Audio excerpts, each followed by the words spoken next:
Hello, hello, beautiful souls of this community. How are you doing today? Welcome to day 2 of learning all about sprouting. And today we will be specifically seeing what happens in my kitchen and what's the best protocol for making sprouts for you. So welcome, welcome. If you are watching live, just type in hashtag live. It lets other people know that I'm here, reminding them. Also, you can let me know where you're viewing from. I'd love to see all the people from around the world. And if you're watching this on a replay, you can type in hashtag replay. So I don't want to keep you any longer. We are going to get started. So yesterday, day 1, I shared all the equipment that you could use. If you didn't see it, definitely go take a look because it's necessary. If you are a beginner, it's important to know that you don't need everything, okay? And I was thinking about it last night and I realized that I started my sprouting journey with only these glass containers like this. I didn't have any sprouting trays or any special equipment other than regular kitchen strainers, glass, Pyrex dishes, and a couple bowls to soak my stuff in. So it can be really simple kitchen equipment that you most likely already have. However, as we grow in our sprouting, I don't want to say sprouting career, but as you continue to grow and sprout more things, it's easier and you can do more when you have the proper equipment, but not necessary. So the first thing what you're going to do is when you're actually sprouting or thinking about sprouting, like I said, you already got all your equipment, you got your seeds, you're going to need to soak your seeds. So this is for all seeds, nuts, whole grains, legumes, beans. They all actually need to be soaked before consumption. Now, of course, we can consume them without soaking, but if we really want to have the best nutritional availability for us and causing the least digestive burden and providing us with I said least digestive. Yeah, providing us with most nutrition and the easiest of digestion, we want to make sure we soak them because all of these that I just mentioned, all whole grains, nuts, seeds, legumes, beans, they all have a special coating around them that is given to them by their mother plant to help protect from fungus and bacteria. So we need to remove that coating, and the way to do it is mimicking nature. Nature is the rainfall, and we do the soaking in our kitchens, okay? So this is really necessary because without removing that phytic acid, it causes a digestive burden and it causes trouble. And it might not cause trouble immediately.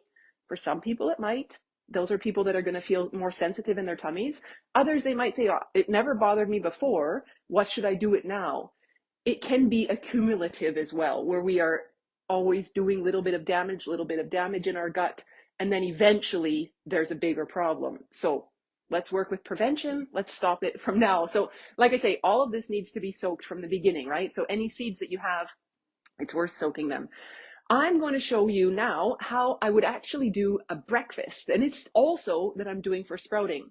So this morning, I have my bowl here and I have soaked buckwheat. Now, this is the first step. So this soaking process requires 8 to 12 hours. So usually I do it overnight, but for the purpose of this video and for the purpose of how things just work out, it happened that I did it this morning and now I'm ready for you here. So yes, I've got my kitchen set up for us, but it's a little bit of a tight corner here, so you're gonna have to bear with me. So this buckwheat has been soaking now for 8 hours. We just hit 8 hours. And is what I'm going to do is I'll show you how I rinse it easily in my sink. And then I'm going to put it into this beautiful big tray because I want these little buckwheat groats to sprout because they have better bioavailability for us, more life force nutrition. And the recipe I'm going to use them for is sprouted buckwheat pancakes. So here we go. For this one, because I have quite a bit of buckwheat in here, I'm going to use a bigger strainer. I like to always use like a cooler or cold water. It just feels better for me. The warm just feels, I don't know, it just doesn't feel right in this process, but suit yourselves. I hope you can see where I'm at here. If you have any questions or comments while I'm going, please write them in the comment section, or you can DM me directly. I might not see it when I'm going on in the live, but I'll definitely come back to check later. So I always get the water going, and then I just pour everything through my strainer.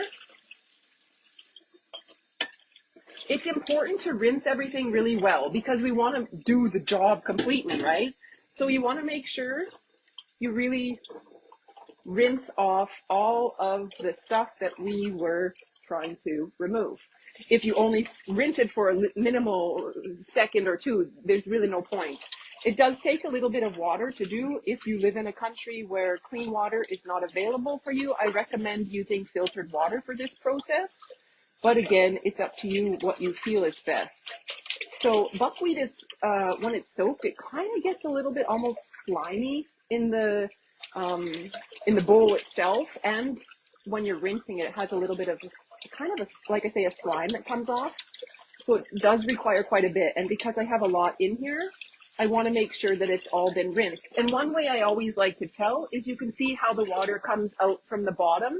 I put my hand underneath. If the water is running clear, it's good, basically. Then you're okay. If the water, of course, is still coming with different color or, like I say, kind of a slime, depending on what you're soaking, then you have to just rinse a little bit more. So now we want to make sure that you are letting go as much as the water as possible. So I like to just let it drip kind of on its own. And then I take the bottom of the strainer in my hand and kind of just tapping it like you'd tap a baby's bottom, just lightly. And it just helps release more of the water in there. We want to release this water because otherwise it is going to sit in your tray and be an opportunity for bacteria to grow. So just a little bit. You'll notice when you're doing the tapping when it's ready.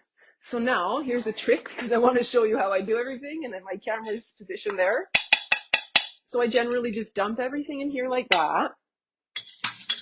And then taking a clean fork, now that this has been soaked, we want to ensure that it stays clean. And I'm even going to move it out in front of me because I don't want to have anything coming out of my mouth that falls in there.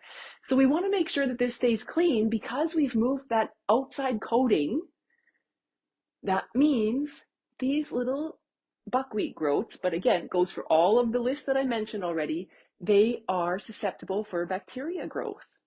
Good and bad, right? We want to make sure it's good for our eating. So therefore, that's why we are removing most of the water. There isn't bacteria on it now. You don't need to worry about it. But like I say, that's why we need to have a clean protocol and do things properly in our kitchen.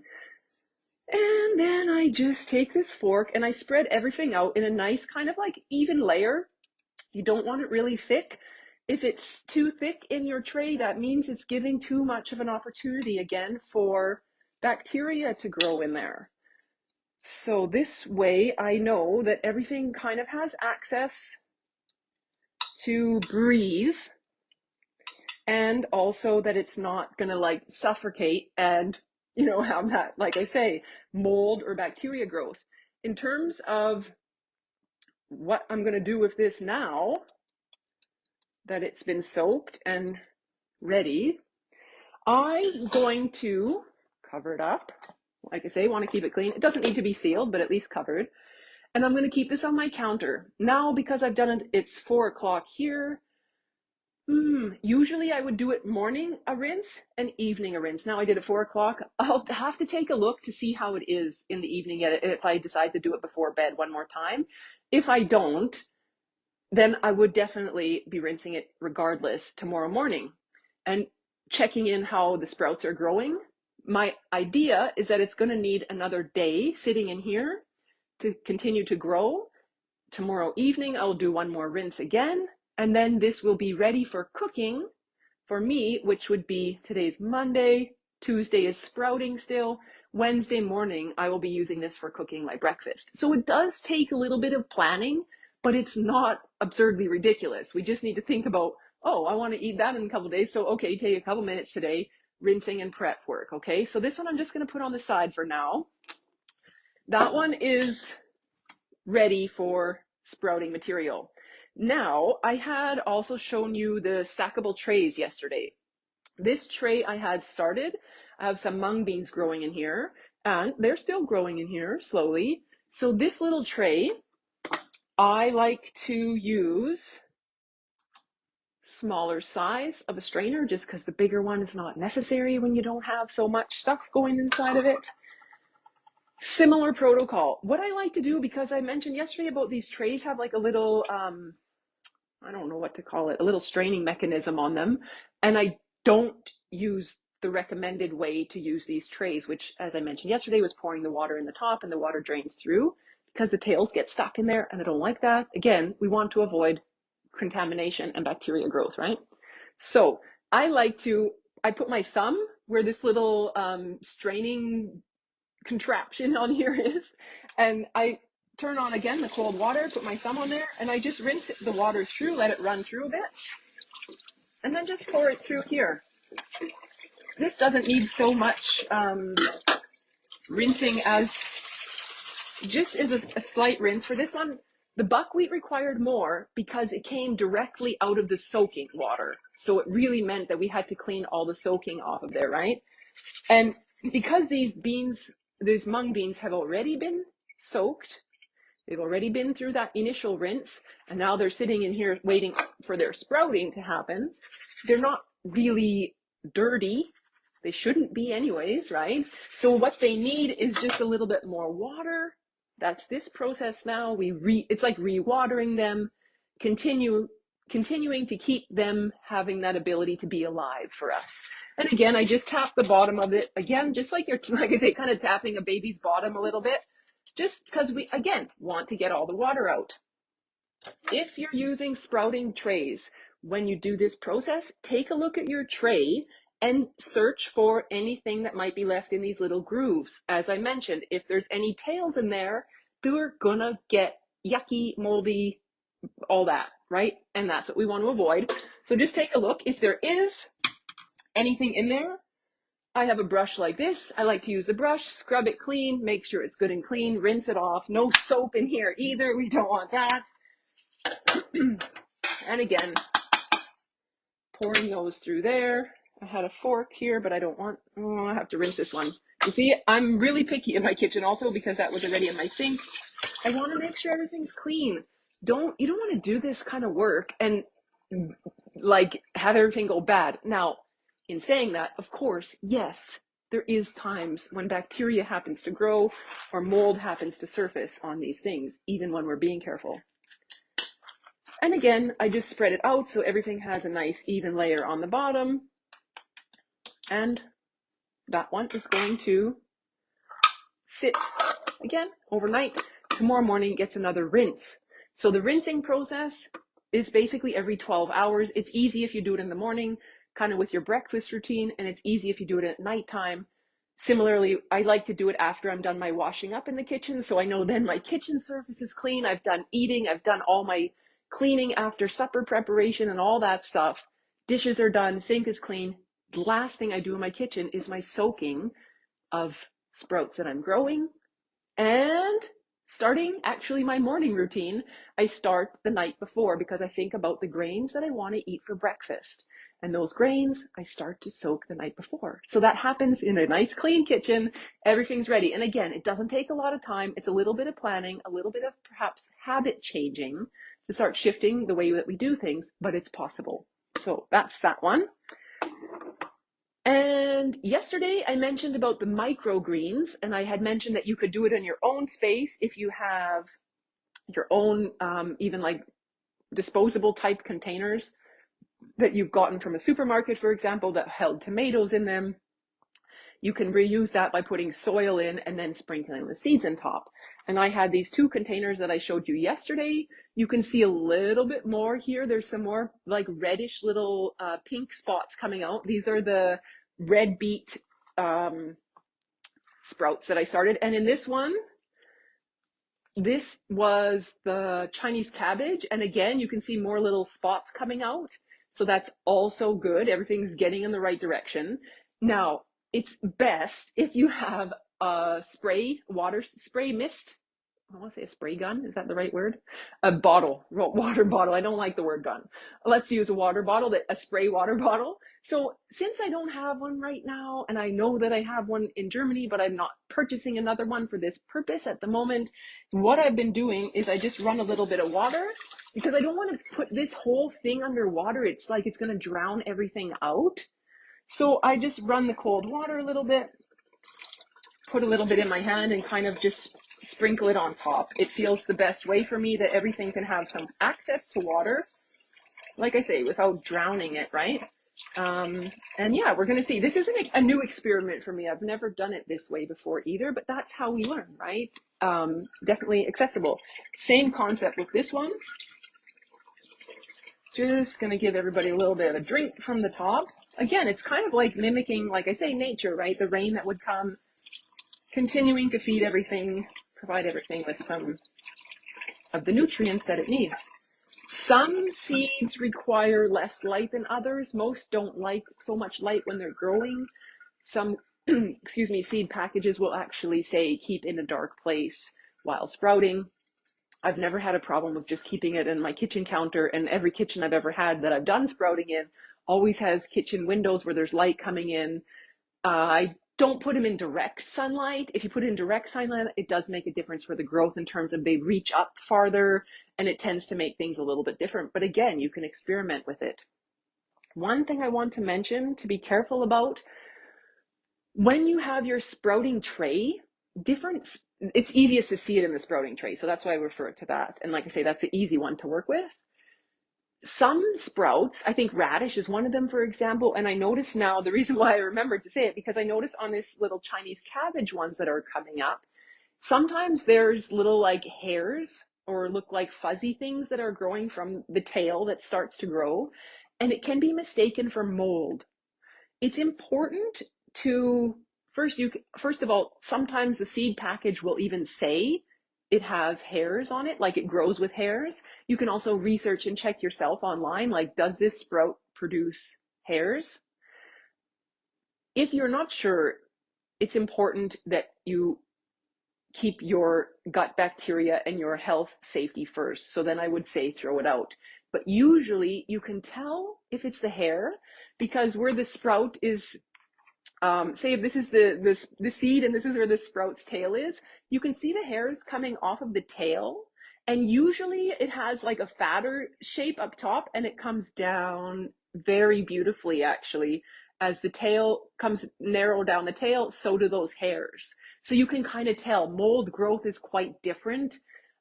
It can be usually like more blotchy, patchy. Usually when there's mold growth, there's also a smell. It's very common. So if you're not sure as well, kind of put your nose close, give it a little bit of a whiff. If it smells off, throw it out, because like I say, we want to be doing this to enhance our health, not to bring it down, right? So if there's concern, throw it out. But generally, there is a lot of different seeds out there that do produce these kind of hairy tails. And when you start to rinse them, those hairs like all collapse. So you won't see it once you've rinsed it, but you'll see it in the morning, for example, after it's been sprouting all night, or on the counter after all day. And you go to rinse it again in the evening, you can look at it and be like, whoa, what's happening here? But like I say, take a deeper look at what's actually growing. Usually the hairs, when you look at it, you can see the beautiful way that they are actually growing, as opposed to mold tends to be clumpier, sometimes also different colors. I believe that's all we have for today. I've gone slightly over because that's just the way things are. I know it. If you have any questions, let me know. I didn't see any coming up on the comment section, but it could be that I just didn't see it. Yes, I know what I wanted to say. So I mentioned about if you're eating any whole grains, seeds, nuts, legumes, beans, they all need to be soaked, right? So what happens after you soak them and you don't want to sprout them? For example, walnuts. I want to eat walnuts. I need to soak them, but I don't want to sprout them. So how do I do this? Because you don't want soggy walnuts, and you can't put a bunch of wet walnuts in here. That's going to be disgusting in no time. So is what I recommend to do, this rinsing, soaking process. If you do it overnight, for example, in the morning, rinse everything off really well, as we already showed. And then I put it into a tray in the oven, and I put it on 100 degrees, no higher than that.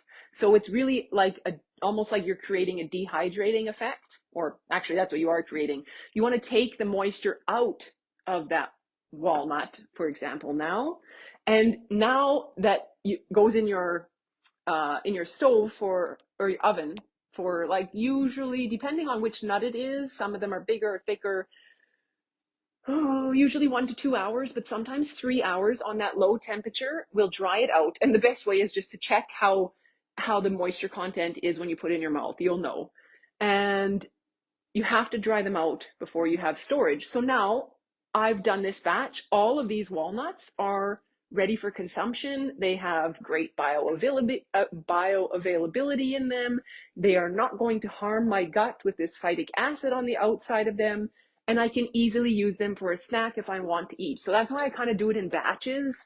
Some people think I'm crazy, but that's their problem, not mine, because it works for me. If you're really serious about eating healthy, those are things that are going to get you in the right direction, that it's part of the kitchen management, and then everything's kind of like in place, right? You're setting up that foundation, all those pieces. And yes, and I mentioned yesterday about this little bag too. If you have smaller seeds, for example, that you're doing or soaking, it can be seeds that are small enough that don't go in a strainer. And I also do have a little tiny strainer like this, and I believe the mesh in here is tinier. So generally the seeds that I use, the small ones, don't go through here. But if they do, as soon as I see them falling through there, I'm like, stop that, put everything in here, or if I already have it in here. And the rinsing process is the same. I just hold it under the water, and as what I do is I let the water run through the bag, not putting my fingers on the seeds, let everything just hold the bottom of the bag. Again, kind of like you're, tapping that baby's bottom, something like that, rinse it out. And I would seal the bag when I'm doing the soaking process. What I found really works well is if I put this bag, again, depends how full it is, but if I put it in like a big glass jar and it sits in that jar easily and everything is immersed in that jar overnight or 8 to 12 hours in the morning, take it out. And again, the rinsing process, same thing, rinsing everything through the bag, not touching, and then using it how you need if you're cooking it or if you're going to do the sprouting. I think that's everything for today. If you have any questions, let me know. I'm happy to help you get through any sprouting myths and debunk anything that you are afraid of, because like I say, I've talked to people before who were really afraid about being, poisoning themselves by eating sprouts and these kinds of things. It's not that difficult. Use common sense. You can do it. I'm confident in you. Tomorrow we have day 3, and I'm going to talk about different ways how we can eat the sprouts. And I think that's everything. Thank you so much for being here. Take care. And if you're watching this on YouTube, please like and subscribe to the channel, because it also helps everybody else know that I'm here. Thanks again. Take care and see you next time. Bye.